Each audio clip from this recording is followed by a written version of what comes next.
Hadis yang dikeluarkan Imam Al-Hakim dari hadis Abdullah bin Amr bin Al-As. Dikeluarkan juga Abu Daud. Wa Rasulullah SAW bersabda kepada Abdullah bin Amr, "Idza ra'aitan nas qad marijat 'uhuduhum wa khaffat amanatuhum wa kanu hakadha wa shabbaka baina anamilihi falzam baitak wamlik 'alaika lisanak wa khudh ma ta'rif wa da' ma tunkir wa 'alaika bi khassati amri nafsik wa da' anka amral 'ammah." Kalau kamu melihat manusia telah rusak perjanjian mereka dan telah ringan amanah mereka, artinya mereka sudah tidak bisa dipercaya lagi, sudah nggak punya apa? Amanah. Dan mereka seperti ini, beliau ya menyilangkan jari jemarinya, maksudnya sudah rusak, ya. Maka di saat itu tinggallah di rumahmu. Ya, artinya banyak-banyak tinggal di rumah. Tahan lisanmu, ambil yang kamu lihat itu baik ma'ruf dan tinggalkan yang kamu lihat itu mungkar. Dan hendaklah kamu lebih memikirkan dosa-dosa dan kesalahan dirimu. Dan jangan kamu sibukkan memikirkan dosa dan kesalahan orang lain. Ya. Dalam riwayat Abu Daud, Pak, Rasulullah SAW bersabda kepada Abdullah bin Amr, "Kaifa bika idza kunta fi huthalatin minan nas, qad marijat uhuduhum wa khaffat amanatuhum wa kanu hakadha."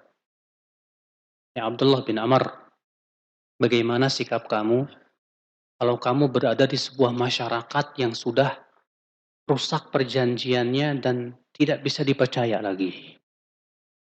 Dan mereka seperti ini, yang sudah apa? Sudah rusak. Ya. Kata Abdullah bin Amr, "Hai Rasulullah, famadza ta'muruni?" Apa yang kau perintahkan kepadaku, wahai Rasulullah? Kata Rasulullah, "Ilzam baitak."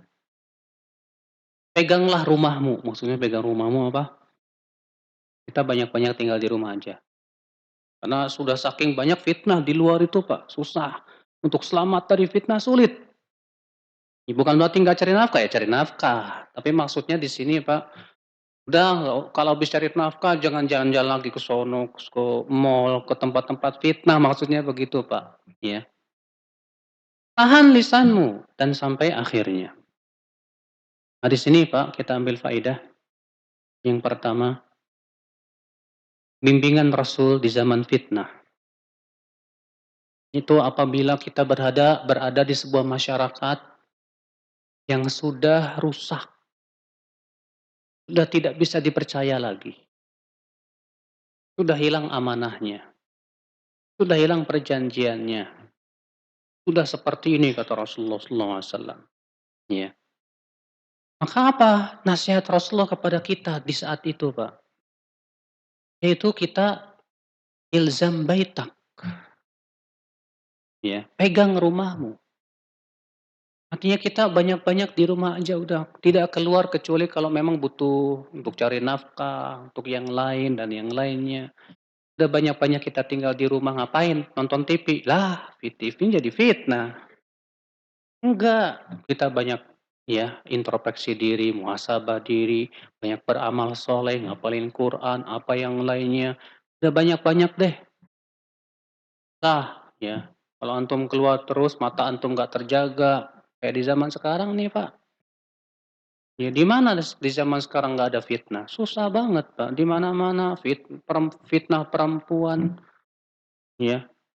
Ini terkadang kita malah bukannya pegang rumah, malah pegang apa, ngajak pergi ke tempat fitnah, Pak. Ya senengnya di mana? Di mall. Ya, ngapain? Mejeng.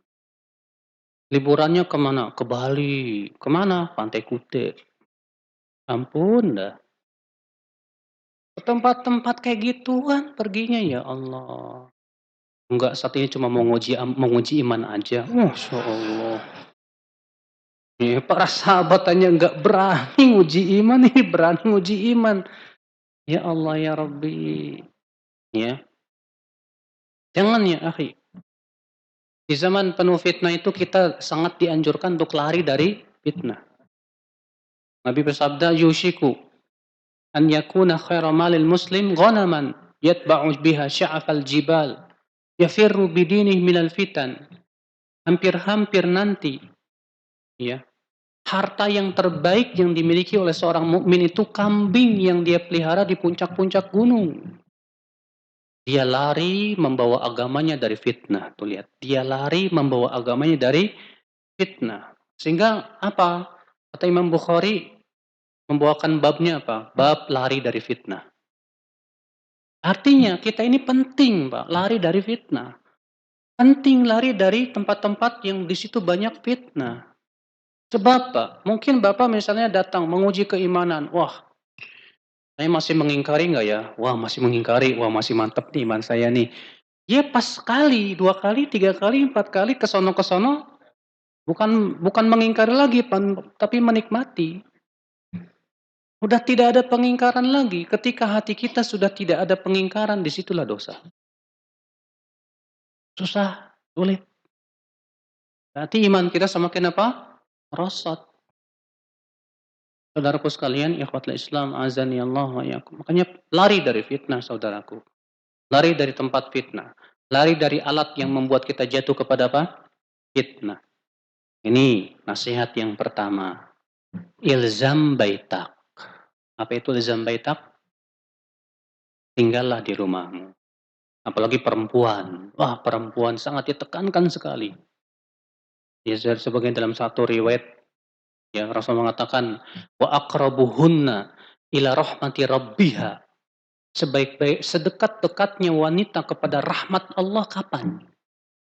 Ketika ia berada di qa'ri baitiha, berada dalam rumahnya. Ya. Apa nasihat yang kedua? Nasihat yang kedua di zaman fitnah, imlik alaika lisanak, jaga lisanmu.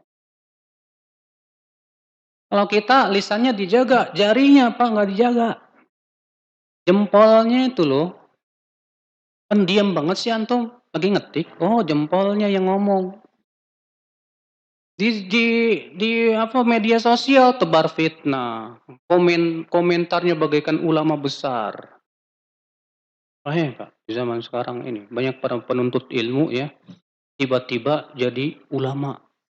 Banyak siluman di sana, Pak. Ya, komentarnya mengerikan, Pak. Ya, bahkan ulama besar pun sekelas Syekh bin Bas ya kalah. Sudah tidak dianggap lagi karena menurut pendapatnya itu salah. Inilah ya akal Islam zaman sekarang. Udah zaman sekarang kita nggak usah banyak komen deh, Pak. Nggak usah banyak apa? Ngapain sih komentarin orang, apalagi antum baca di YouTube, "Oh, ini syubhat ini." Ya. Akhirnya apa? Hati antum kesal, hati antum marah. Kalau udah begitu gimana coba, Pak? Menumpahkan kekesalan antum gimana caranya? Share. Share, kenapa? Biar teman-teman sama-sama kesel, ya. Atau kirim ke ustadz, "Ustadz, tolong jawab syubhat ini." Orang apa, buku ulama aja masih banyak yang belum dibaca ngurusin syubhat. Gara-gara antum sih nyari-nyari syubhat, ngapain? Ya, antum ngapain pula buka-buka, ya, apa namanya, video-video yang jelas itu syubhat, ngapain dibuka, ngapain didengar? Kan antum sendiri yang bingung. Makanya jangan coba-coba dong. Ini enggak, kita malah sengaja nyeburin ke kolam buaya. Salah seperti itu, Pak. Ya, salah. Jaga lisan. Sebelum kita mengetik, pikirkan apa yang akan kita kira-kira ini memberikan mudarat nggak? Ya, banyak para penuntut ilmu, Pak, maaf, yang sedang ngefans sama ustadz. Menjelekkan ustadz lain dengan cara nyindir. Gara-gara pendapat dia tidak sesuai dengan pendapat ustadznya. Yang mungkin ya pendapat ustadz tersebut punya pendahulu juga ulama salaf dan ulama-ulama besar misalnya. Padahal itu masalah-masalah ijtihadiyah yang tidak ada nasnya. Tapi kemudian apa yang terjadi? Mudah menjatuhkan, mudah nyinyir, mudah. Ya akhi, di zaman fitnah seperti ini bukan menyelesaikan masalah kayak gituan, Pak. Akhirnya itu menjadi peluang musuh-musuh Islam untuk apa? Ya, menghancurkan dakwah. Yang menghancurkan siapa? Ya tangan-tangan kita juga. Kenapa? Karena kitanya gatel.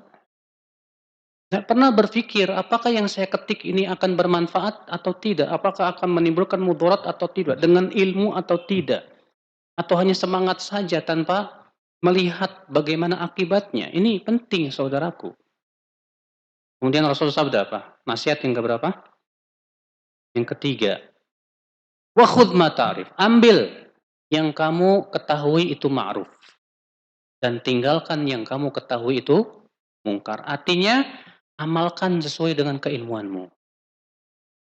Ya. Kalau kamu tahu ini ma'ruf, ambil. Kalau kamu tahu itu mungkar, tinggalkan. Ya. Tapi itu syaratnya apa? Dengan ilmu. Kita sudah tahu ilmunya. Ini nggak bagus, tinggalkan. Kita tahu ini nggak benar. Ya, ini bagus. Tahu ilmunya, dasarnya apa? Sudah tahu. Ya udah, berusaha untuk kita lakukan sesuai kemampuan kita. Kemudian nasihat selanjutnya apa? Wa 'alaika bi khassati amri nafsik. Hendaklah kamu lebih memikirkan dirimu sendiri. Kata Syekh Abdul Muhsin Al-Abbad, maksudnya, kamu lebih memikirkan kekurangan kamu, dosa kamu. Ya. Wada'anka amrul awam, kata beliau. Tinggalkan urusan orang, maksudnya, kata beliau, nggak usah kita sibukkan mikirin apa? Kekurangan orang lain. Ini bahaya, Pak. Kalau ada orang lebih mikirin kekurangan orang lain, si fulan. Kalau ditanya tentang kekurangan Ustadz fulan, tahu, Pak. Ya. Ustadz fulan ini kekurangannya ini, Ustadz fulan kekurangan ini, Ustadz fulan, wah disebutin satu-satu. Ente kekurangannya apa? Kayaknya nggak ada deh. Wih. Pak, kalau udah kayak ginian, kasihan, Pak. Orang kalau sudah pintar melihat kekurangan orang lain, dia akan lupa kepada kekurangan dirinya sendiri. Akibatnya apa? Biasanya orang kayak gini ini merasa lebih akan tertimpa ujub atau sombong. Allah salamata wal afiyah. Ya. Masya Allah, bayangkan Pak. Di zaman yang penuh fitnah, justru Rasulullah menyuruh kita apa? Jangan kita sibukkan mikirin. Sebab di zaman fitnah, pasti yang namanya kesalahan orang pasti ketemu. Antum kalau nyari kesalahan saya, bejibun Pak. Sangat banyak sekali, saya yakin. Antum kalau bikin buku, judulnya Kesalahan Ustaz Baru Salam, jadi satu buku. Insya Allah. Iya. Semua orang pasti ya kalau kita ya cari-cari kesalahannya pasti dapat Pak, pasti. Cuma kalau kita sibuk dengan seperti itu malah menimbulkan fitnah baru, fitnah baru, fitnah lagi. Ya, dan itu yang kita lihat di kalangan teman-teman yang udah ngaji sunnah Pak. Teman-teman yang udah ngaji sunnah itu Masya Allah, buat pecah itu sangat mudah. Iya nggak Pak? Atau majlis taklim tadinya akur, pecah jadi dua majlis taklim. Gara-gara apa? Masalah dunia. Gara-gara apa? Sakit hati. Gara-gara apa? Nggak sependapat. Alas, pecah. Ya, akhirnya apa? Ya, saling mentahdzir. Jangan ngaji tuh ke sono tuh itu. Padahal sama-sama sunnah. Hanya karena tidak sesuai dengan pendapatnya dan yang lain. Nah ini saudaraku bahaya. Ya. Nah dengan kita memperhatikan wejangan Rasulullah SAW di zaman fitnah ini insya Allah luar biasa Pak. Iya.